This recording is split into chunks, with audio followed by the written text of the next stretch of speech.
Hello, everyone. This is Animezingly Baka, the amazingly stupid podcast all about anime and movies and TV shows and manga and comics and books and music and so much more, except video games, because I've got enough video game shows out there. We don't need more video game talk here. But this is about anime and movies and all that other nonsense that doesn't have a home on Pixelated Sausage outside of here. Yay! So, the great big Star Wars rewatch is finally over. Pretty much. I guess in terms of the rewatching, except I have decided to throw in the background because I went on to Disney Plus, searched Star Wars to see everything that was there and what I had not watched, and saw that a little show called Young Jedi Adventures exists. And I looked at that and I said, this looks like it's for babies. I'm going to watch this show. And I have watched the first two episodes. Disney Plus compounds or takes two stories that are individual episodes on their own and smooshes them into individual episodes so that we get two stories per episode. They come out to 25-ish minutes or so, but it's really two 12-minute episodes put together.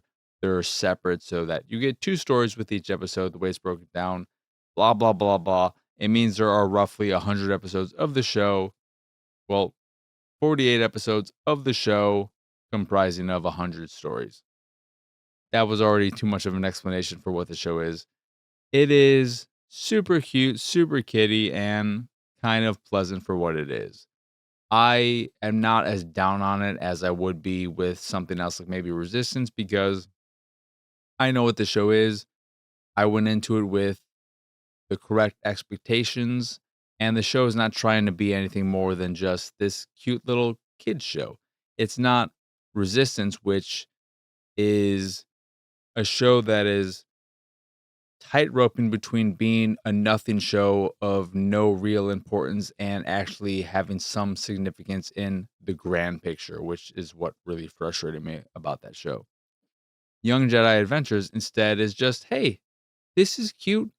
We're following a few little kid Jedi, little Padawans, and we're gonna have a fun little time. And one of them is this teddy bear looking ass creature that can't speak and is basically just Stitch from Lilo and Stitch, but a Jedi, and that's kind of awesome. His name is Nubs, and Nubs is pretty great. But then the rest of them are just, they're fine.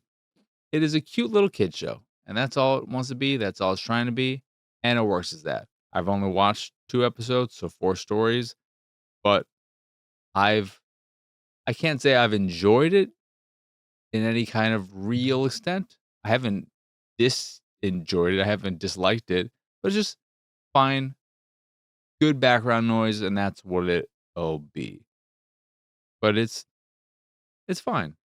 I did finish Andor, and I'll get to Andor season 2 when I get to the meaty section of this. But then I also went searching Star Wars, saw a few other things. There was one droid thing that was like 8 episodes of 30 to 50-second long little short things. There's another thing that had, I think, 3-minute shorts, and then another one that maybe had like 5-minute shorts.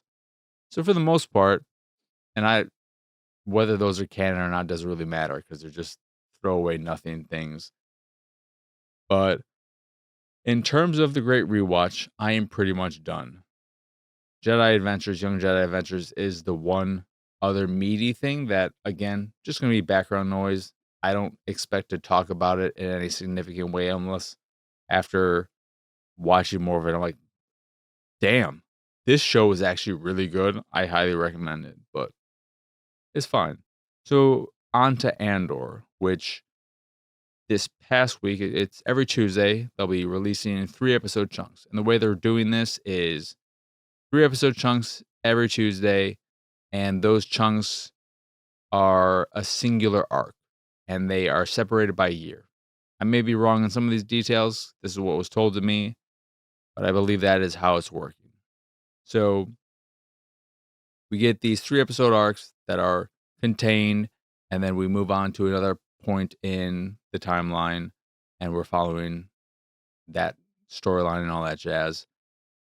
So with the first arc, also, I finished the rewatch of the first season, obviously, or I wouldn't be here.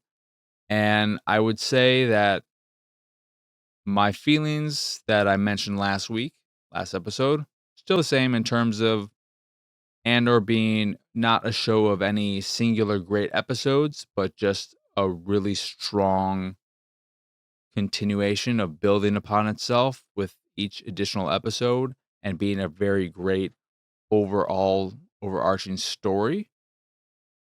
But the stuff in the prison is probably my favorite part of the first season, and I think if any episode were to be considered great on its own, but you still need the context and the build up to that point, it would be the prison break, which I believe was episode 10.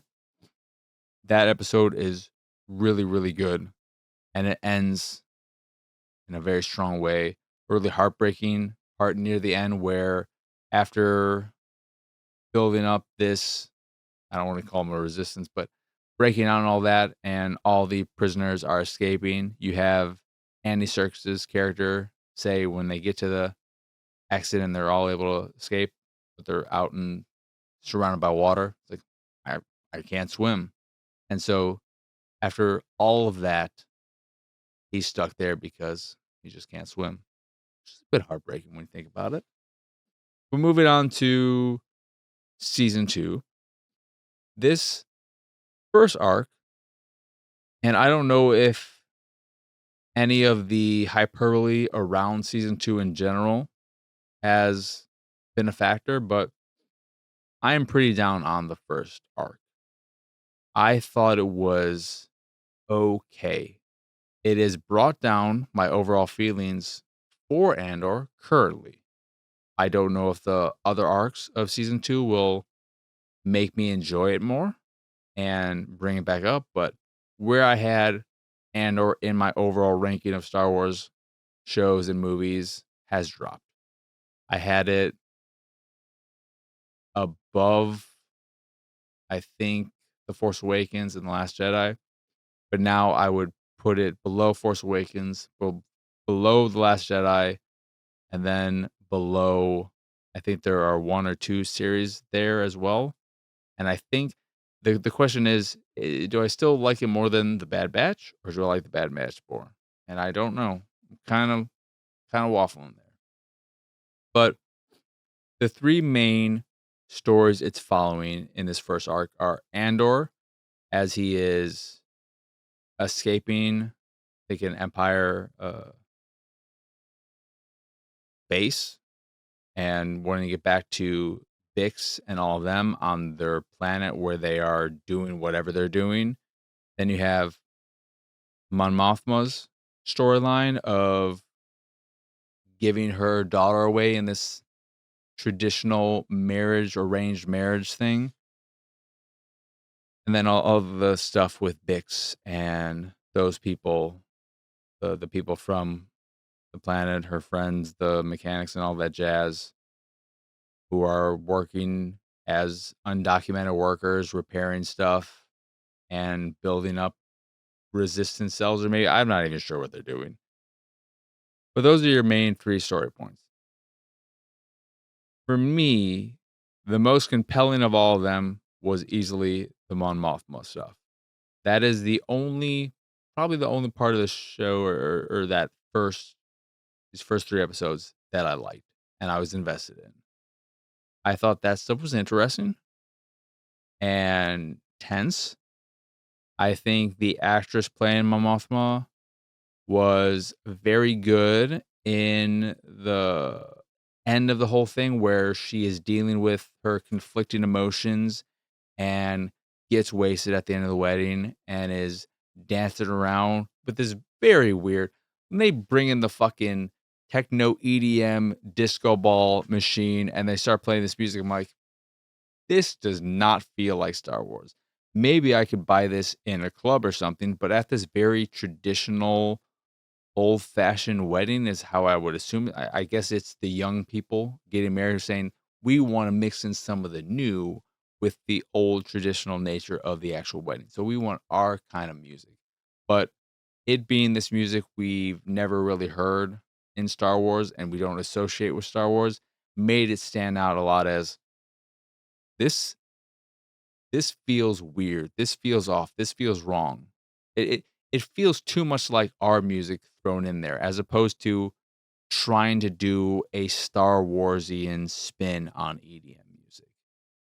Give it something, whether it's the instrumentation you use, I don't know, but it just felt like someone took some random EDM music off of Spotify and just dumped it in the Star Wars universe, and you're like, "Oh, okay, this feels weird." But that is probably my favorite part of these first 3 episodes. What was not, and then the stuff with Bix and all that, the attempted rape and all of that jazz was not bad either. It was jarring to just hear a character in Star Wars say, "So and so tried to rape me." That just hearing the word rape in Star Wars, that's that was jarring in a way that I didn't mind as opposed to with the EDM music. That was something I was like, "Oh shit." It's only jarring in the sense that sometimes, even though they all speak English and we understand the words and they pretty much talk like we do, there are times where you may hear a term or something that, and it could be just the fact that we've had so much content without ever hearing the word rape that when you hear it said by a character in Star Wars, in the Star Wars universe, it's like, "Oh shit." You don't even think that that stuff happens just because of the limited, now I don't know. It is something where it's like, "Oh shit. This is this is some serious business." That's a weird way to put it, but that stuff was good as well, and I was very sad. I'm not gonna spoil it, but you should know that in this show, characters are gonna die. A character died, and I really like that character, and it was sad when that happened. Where that happens, who that happens to, I mean, other characters are going to die, you don't see them die, but the real issue with Andor season 2, arc 1, these first 3 episodes, for me, though, is all the shit that happened with Andor. All of his stuff when he crashes on that one planet, or he doesn't crash, he lands there because he's meeting up with his contact there, and then has to deal with this stupid, small, little resistance group that then has their own little tiny civil war, and one group is by the ship, and then one group has the pilot, who's Andor in this case, and they're going back and forth, and then they get together to try and break. They have some fucking rock paper scissors game they're playing. All of that stuff fucking sucked. So annoying, and it went on so long. I thought it was just gonna be this little aside, and he was gonna move on and do other shit, but that was his entire storyline for the 3 episodes, and it fucking sucked. And overall, I just thought these first 3 episodes were okay, but I am not in any way, shape, or form glowing about it. I don't understand the people who have talked about this series and this season in particular as being just the greatest thing ever. Andor is the greatest Star Wars thing ever. It's one of the greatest things ever. Oh my god, I can't believe how good this is. Blah blah blah blah. I'm like, did we watch the same thing? Because I thought it was okay, just okay, and that is it. I'm hopeful that the rest of the season is gonna be better, but I'm not super jazzed about, but I just remembered the actual thing that I loved most. So I enjoyed the Mon Mothma stuff. I enjoyed that part of the story that they were following. But the part I actually liked was that blonde inquisitor lady who ends up in a faux relationship with the one neurotic dude and his stupid ass mother, that dude, they end up in this type of faux relationship because he saved her at the end of season 1. When the mother comes over to visit, who is just this annoying ass, I hate her so much, but when the son goes off to just kind of re-energize after dealing with his mother and so on, the blonde lady, she gives the mother a talking to, and that was by far the best part of the first 3 episodes. I loved that. I would rather just have nothing but that. Just give me that, because that was fun. That was juicy. Yes, I like that. It was also incredibly weird when they're preparing for the mother's visit, and you see that lady, the blonde lady, I should learn her name, but you see her looking at herself in the mirror, and she smiles. And seeing her smile, that character, fucking weird as shit. Creepiest thing in Star Wars everything. It was just like, "Ah, you look normal. I don't like this. Don't ever smile again. Not in here. Not as this character, not in the show." But that was my actual favorite part. But it's such a smaller part of the. It felt smaller in terms of the arcs and whatnot they were focusing on. But yeah, Andor season 3, season 2, I mean, so far, it's okay. What's not okay is The Last of Us season 2. So I have watched the first 2 episodes, and people are really I don't know what the reception is. I think critically it's been overall well received, but for me, season 2 so far is awful. I hate it. I just played through the game, as I've said, and I think the various changes they've made are terrible, but more than that, I was always, even before I play the game, knowing what I knew about it, I was unsure about the casting choice for Abby. Looking at who Abby was just from a pure visual sense, not knowing anything about her character, just knowing that she is buff and seeing who they cast, I was like, I don't know about this. This seems like a weird thing, but maybe they can make it work because I don't actually know how much her physicality comes into play, etc. But after playing the game and really enjoying it overall, I have my issues with it, like I have with every Naughty Dog game from a gameplay standpoint. But from a story standpoint, it was overall very good. Has its weak points, but the casting choice for Abby is insane to me. And I think I heard someone say the reason behind it was that Neil Druckmann said the reason why Abby is buff in the game is because they needed a character to play like Joel. So they needed someone who was bigger and more physical to do all that. So that's why she's buff. And if that is the actual reasoning, then they just stumbled their way into a very interesting character trait that they just threw away for the show because, hey, we like this actress, let's cast her. Well, guess what? She fucking sucks. Not the actress is fine. I remembered her first on Justified, but she does not fit this character at all. The physicality is an important part, not just in terms of her raw strength, but in terms of her emotional being and her drive and what led her up to the point where she, and spoilers for The Last of Us season 2 from here on out, but to the point where she is looking for and ultimately kills Joel, which happens in the second episode. There is nothing about her that is in any way physically imposing or intimidating. She is the tiniest, scrawniest, skinniest little thing in the world. And even though she's an inch taller than, what is it? Ramsey. What is her first name? I would call her Leanne Ramsey. not her name, but the actress for Ellie. The actress for Ellie is 5'1".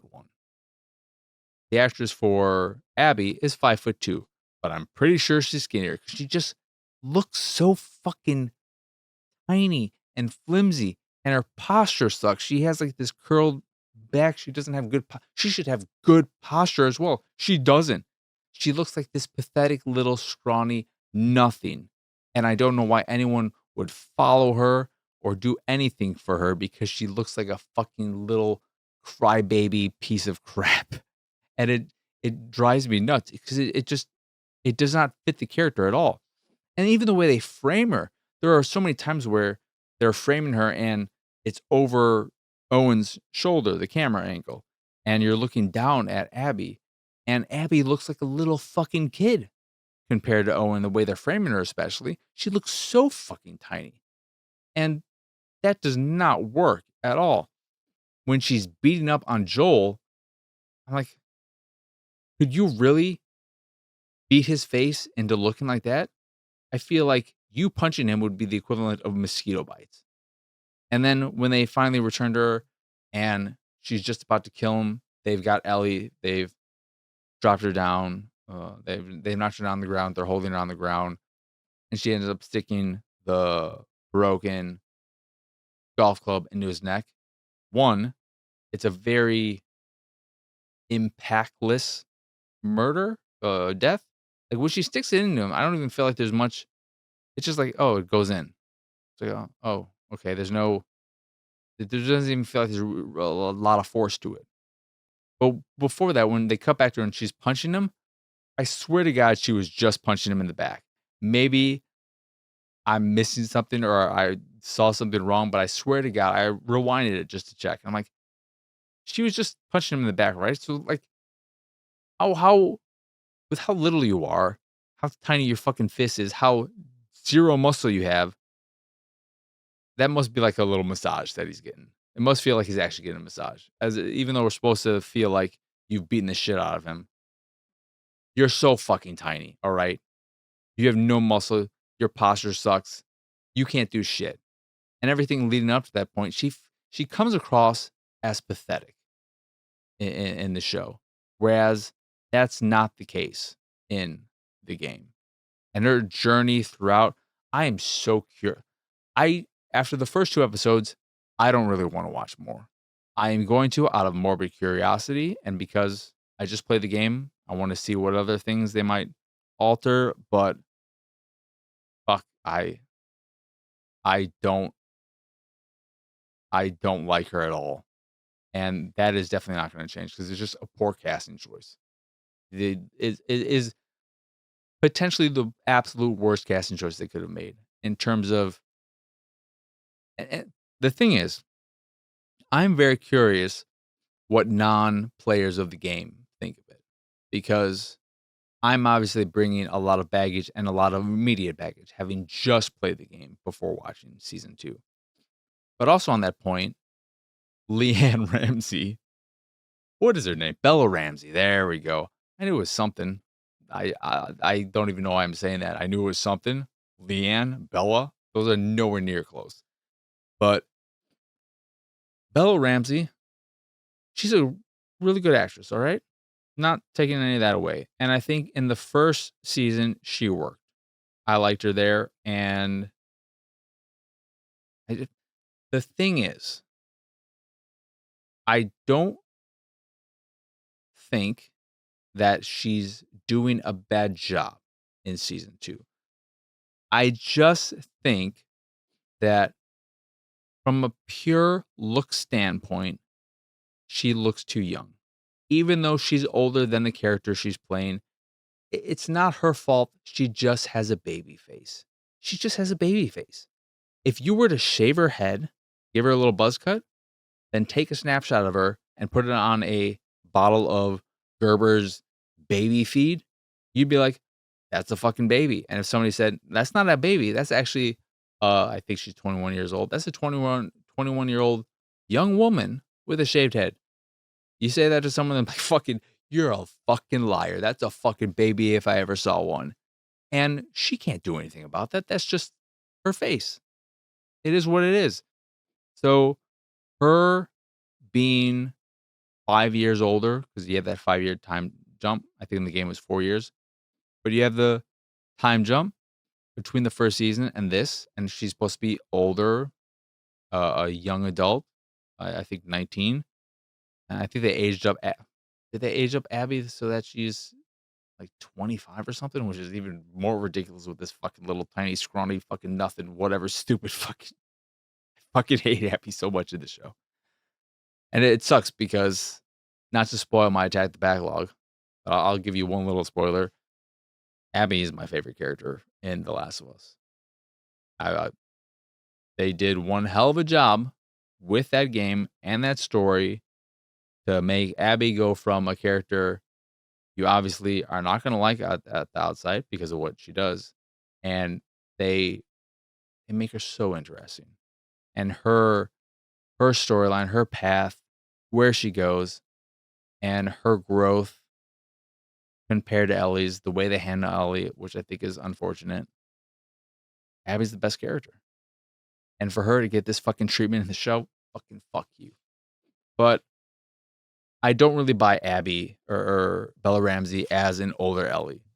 And it's just because she inherently has a very young look to her that I don't know if she'll ever age out of. She might be somebody who looks young for a very long time, and then it just is a switch where, okay, now you suddenly look 50. I don't know.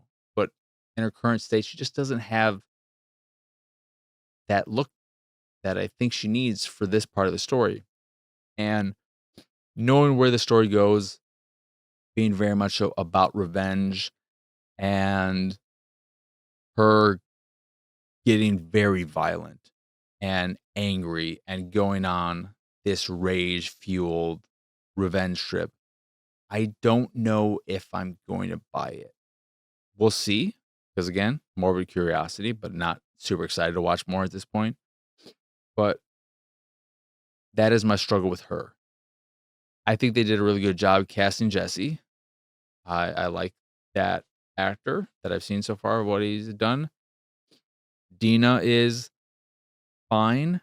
They've made Dina into already more of a character than she is in the game, which I still think she sucks. I still think she's less of a character than others, and I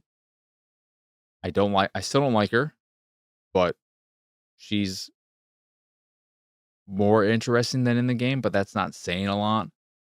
And then I hated the addition of the attack on Jackson, where you have this fucking ridiculous Game of Thrones. Like, it just what what that's another thing where I look at it and I think, all right, if you play the game, do you think this is a good addition? Because I don't. But if you didn't play the game, like with Abby, do you look at this like, oh, this really amps up the tension and the stakes of everything? To me, I look at it and I think, what is the point of this? What does this add? Why? Why did we do this? I also don't like I guess I don't mind that Tommy wasn't with Joel when they run into Abby, and then she takes him back to the resort and her group. What I really didn't like was that in their interactions, because he's with Dina instead, in their interactions, before they get back to the resort, I think Dina just calls him Joel, and Abby learns that Joel is Joel before they reach the resort, the where all her friends are. Whereas unless I'm misremembering in the game, she didn't realize that until they got back there and like, oh, they still think, including Abby, still thinks that this is just a helpful person who is going to do whatever with it, save your life, blah, blah, blah, blah, blah. Just another person out surviving on their own.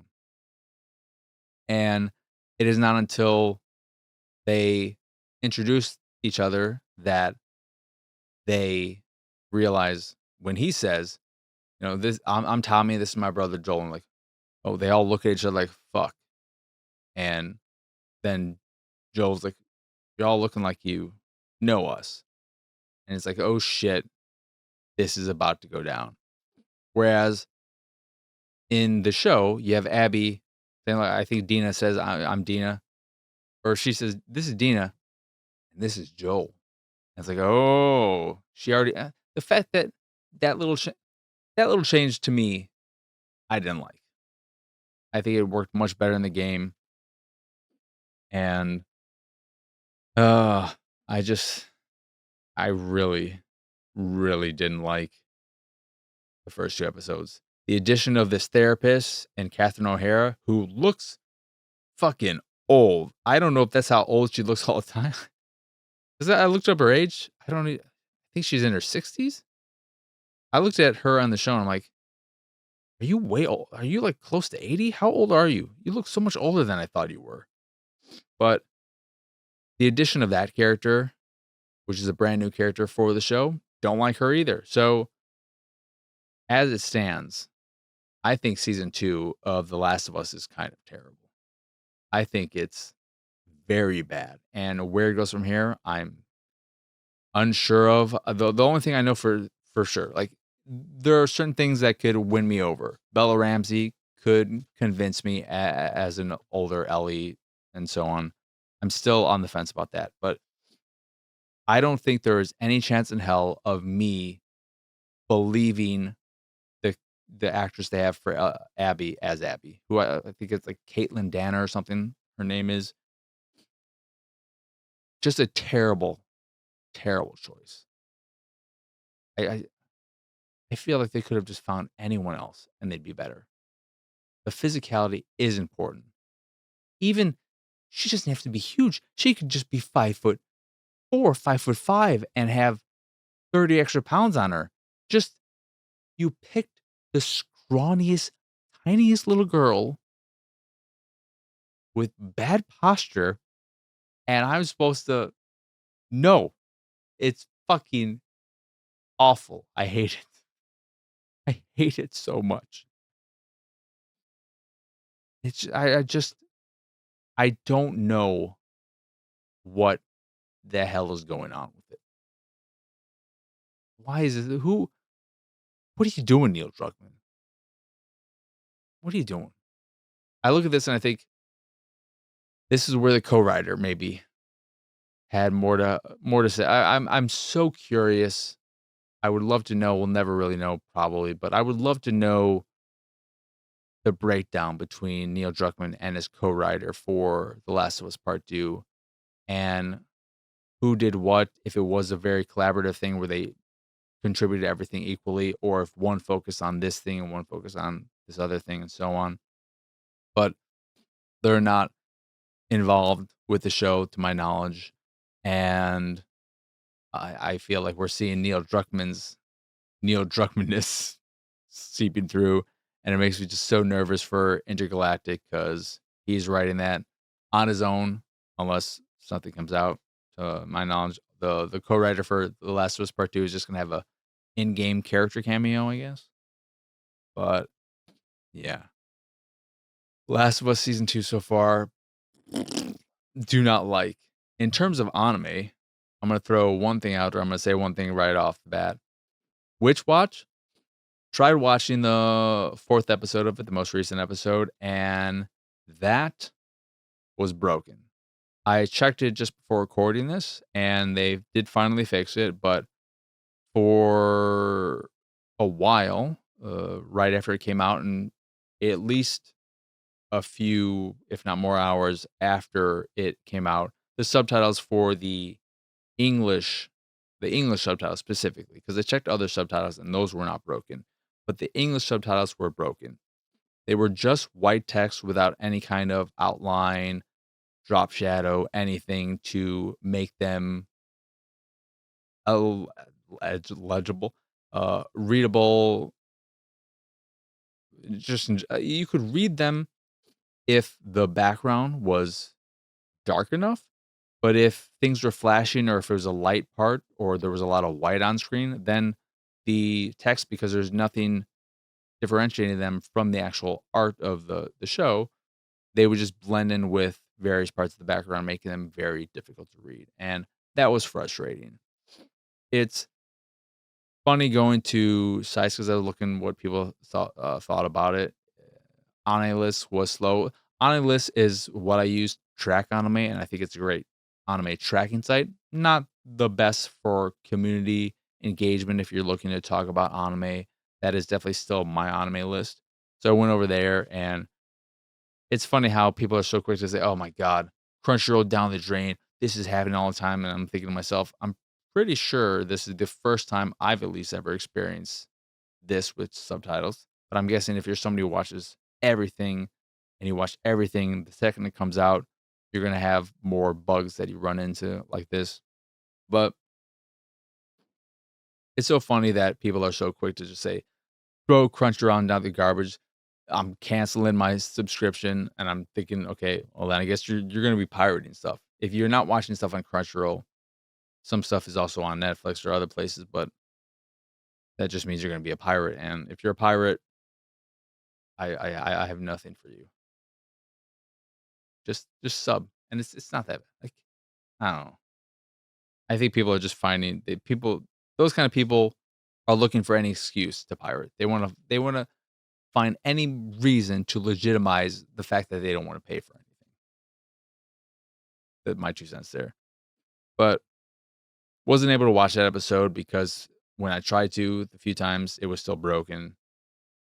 However, I did see the first 3 minutes or so, and I thought there was at least a fun joke with the ogre and was it crow familiar, where he is, like, flipping a sausage patty, and he flips it on top of the crow familiar's forehead, and he just makes a little fun, stupid joke of, "Oh, I'm sorry. Your forehead is just so big, I thought it was a plate." And I thought that was amusing. It was a funny little joke, and it was delivered well. And the art they used for it, his just blank demeanor when he says it to him is just like, I thought your forehead's just so big, I thought it was a plate. It's like, this is funny. I wish I could keep watching this episode. I wish the subtitles weren't broken because I'm liking the beginnings of this episode. I think it's gonna be a good episode. Too bad I can't watch it. I was gonna try and watch it, but then there were a few things that few scenes later on that it was just like, this is I can barely like half the text is fucking ineligible. Illegible. I couldn't read it. And I can't speak either. But outside of that, I finished Orb. I think Orb is a really, really good show. The end was a bit underwhelming. It left it at I ended up giving it a 9 out of 10. So the ending didn't quite give me that 10 out of 10 punch I was expecting or hoping for, but it's a really, really good show. And there are a lot of things to get out of it, a lot of themes and whatnot. To me, the overarching theme is just that as much as it is about heliocentrism or whatever it is, and whether or not the planets are revolving around Earth or every planet, including Earth, is revolving around the sun as the thing that they're all focused on. I think it is very much so about the fact that people, we are constantly moving, constantly progressing, learning things over time, and that through the passage of time, we learn new things, and then certain things become obsolete, and so on. And it's just about life and all of that just continuing on and moving on, and just the general movement of life, and not specifically about the planets and all that. And I think it was handled very well of following different storylines and switching between characters over time and having a through line of following this theory and its advancements and other technological advancements, printing press and whatnot. I thought it was very, very good. The OP is very good as well. Forgot to mention that the last few times, but I really like the OP. It has that opening line. Dun, dun, dun, dun. Just oof. Every time that starts, I'm like, yes, yes, yes, yes. But it's very, very good. And I think you can look at a story like this and not it is one of those shows kinda like a Vinland Saga or The Great Passage where you look at it and you say, "This doesn't need to be an anime," because there's nothing super fantastical, there's nothing in it from a visual standpoint that is impossible to do with live action or would be hard to do in live action. It is much more of a straightforward type of story. But where I think something like anime or just animation in general works for a story like this compared to live action is in the passage of time, where you can have a character age and it still be believable and not take you out of an experience. I would compare it to something like The Irishman, which is the Martin Scorsese movie he did for Netflix, where it's following Robert De Niro, Al Pacino, others, and it's following them over a long period of time. And he uses de aging to make it so that young Robert De Niro still looks like Robert De Niro. But it doesn't work because one, dude still sounds old as shit. But also, when he's younger, he still moves like an old man because you've just de-aged a 70-year-old man. He's not moving like a spry 30-year-old. He's moving like a fucking 70-year-old. So you just have this 30-year-old who walks and sounds like he's an old. That's where I just think animation, you're able to do all that in a much more believable way. But Over is very, very good. Highly, highly recommend it if you want a good ass story. If you want a very traditional, non-anime ish story, this is the kind of show that I would add to my back pocket of things for people who might be a little wary of anime for its stereotypes and its genre expectation. Like people who are wary of anime because they think of fan service or fights or other stuff, and it's just like actually you can get there are really great stories in anime as well, like Orb, like Monster, Vinland Saga, so on and so forth. Yeah, that was very, very good. And with the completion of that means I was able to start my Fire Force rewatch. I've only seen the first 3 episodes of season 1 to rewatch the first 3 episodes. Having a good time with it. It looks so good. I I still love Inferno for that first OP. It's not one of the all-time great OPs for me because I think what you need for a truly, truly great OP is not just a great piece of music and great art, but you need the art and the music to meld together and work together. And I don't think the art of the OP is playing alongside the music. The music is great, but there are clear moments in the song where you could have fun with the editing of the OP and the way you're structuring it and putting everything together, and they don't do that, which is unfortunate. But it's still a great song and it's great art and all that. But I'm enjoying it so far. I don't have too much to report on it outside of we have that fan service stuff that is such a disappointment in terms of it being a distraction and why is it there?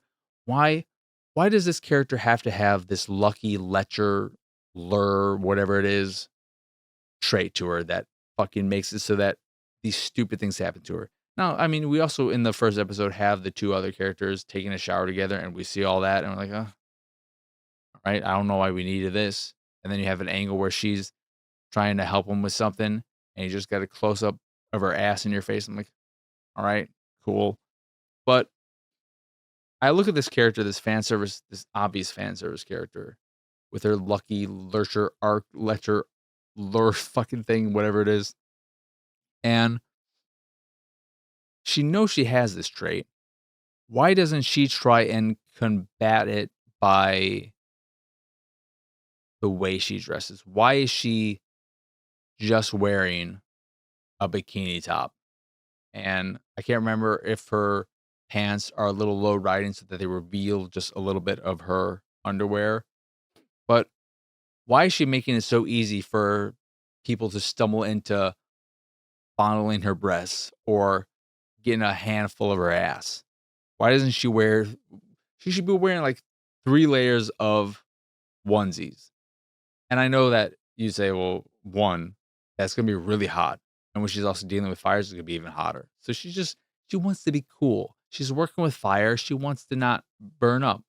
Okay, I guess, fine, whatever. But I still feel like she could dress herself in a way to make it a little harder for someone to just slip their hands under her bra, under her swimsuit top, her bikini top, or in her pants, just all up in her ass.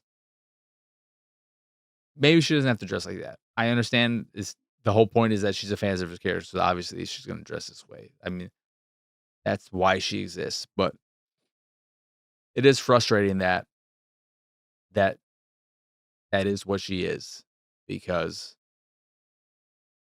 it is a distraction from a show that I am overall enjoying. And I was surprised. I thought I was more down on the show than I was, but I gave the first season originally a 7 out of 10, which isn't a bad score.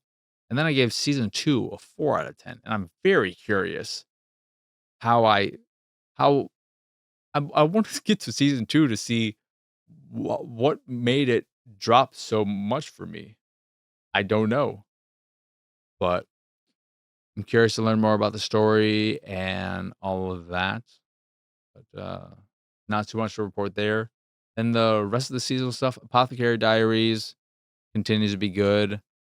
I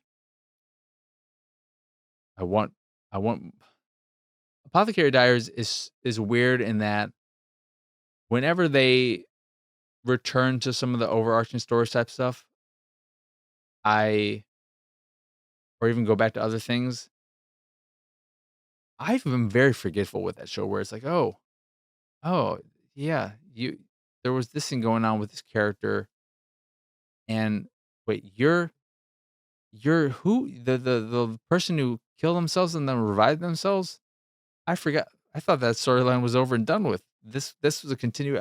Oh my god, I don't know what's going on. Can we just get back to the main 2, Mao Mao and the whatever prince and his frog? Can we learn more about his frog? Can they have more frog situations, please? Can they just be together already? But it's a very pleasant show still. And what was the last thing? I feel like there's one other show. Oh yeah, Windbreakers. Windbreakers was nice. This most recent episode of Windbreaker, it's Windbreaker. I always call it Windbreakers, but it's Windbreaker. But this focused much so on Sakura and him getting sick and a little cold and wanting to just keep to himself, but coming to the realization again slowly that his friends, all the people in this group, they care about him and he's not alone anymore. And it was just a nice episode reminding him of that, giving you some good ideas of where he's coming from, Sakura, in terms of being uncomfortable in this situation and pushing away. Suo, I think, is the name of the character, the guy with the eye patch, where he compares it to the timid one. He says, if you were on an island or something, or if you needed some help, what would be the one thing you wanted if you could have anything? He's like, oh, my cell phone. I could call someone. I could do whatever, and so on. And it's like, yeah, that makes a lot of sense. But that's only because you know what a cell phone is and you know what it can offer you. So you have that context. But if you didn't know what a cell phone is, it wouldn't be something you'd think to want, to need. And with Sakura, he's always been alone. So he doesn't know what it's like to have friends, to have people who care about him. So that even though we're here and we're just trying to be helpful and so on, we're not, we're just trying to be good friends. it's not something he's used to, so he doesn't know how to react to that. He doesn't know how to deal with that, 'cause it's something he's unfamiliar with. Even though all the intentions are good, for him, it's unfamiliar territory, and that's scary anytime you're dealing with unfamiliar territory.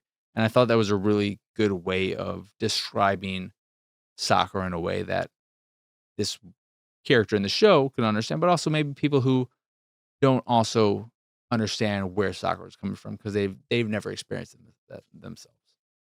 So I thought it was just a really good episode that gave us a bit more character development, explored the characters, and gave us some downtime where we're just not always thinking about fighting. We're not we're not fighting or thinking about who we're going to fight next. So that was good as well. But then yeah, that's it for anime and all that jazz. So until next week, I saw what I was looking for other stuff to watch, maybe from this season. There was some show about a gorilla, and I'm like, this looks ridiculous. I don't know if it's actually good. Every episode thumbnail looked like it came from the same from the same episode. I was like, oh, this might be a very, very repetitive show. Maybe I'll watch it. I still also there's some show I remember linking it to my friend because it's just the title of it was like, oh, you've I've got panties. I don't it's some panties ass show that looks fucking trashy as hell. And I'm curious how trashy it is. So I might also check that out of curiosity. But that is going to do it for this here episode of Animezingly Baka. Once again, I am Marcus Nez. Y'all can pretty much find me everywhere at PX Sausage. Something about that felt weird. You can find me pretty much everywhere at PX Sausage. If you enjoy this here show or any of the stuff I do and what have you, you can support me and my nonsense over at patreon.com/PXS. There you can get access to a monthly Q&A, a private Discord channel, along with some fancy Discord roles, and the occasional drop on the Patreon here or there, depending on your tier. Or you could just support me to support me if that is your fancy. That is, again, patreon.com/PXS. In addition to the Patreon, you can find links to the site, the YouTube, the Discord, and so much more over at pxsausage.com. That is the letter P, letter X, sausage.com. But that is it. That is all. As always, thank you for watching or listening. I hope you enjoyed this here episode, and I hope you have a wonderful, wonderful rest of your day. But for now, adios, arrivederci. Bye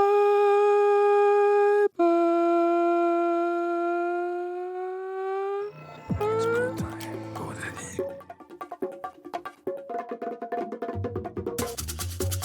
It's go time. Go daddy.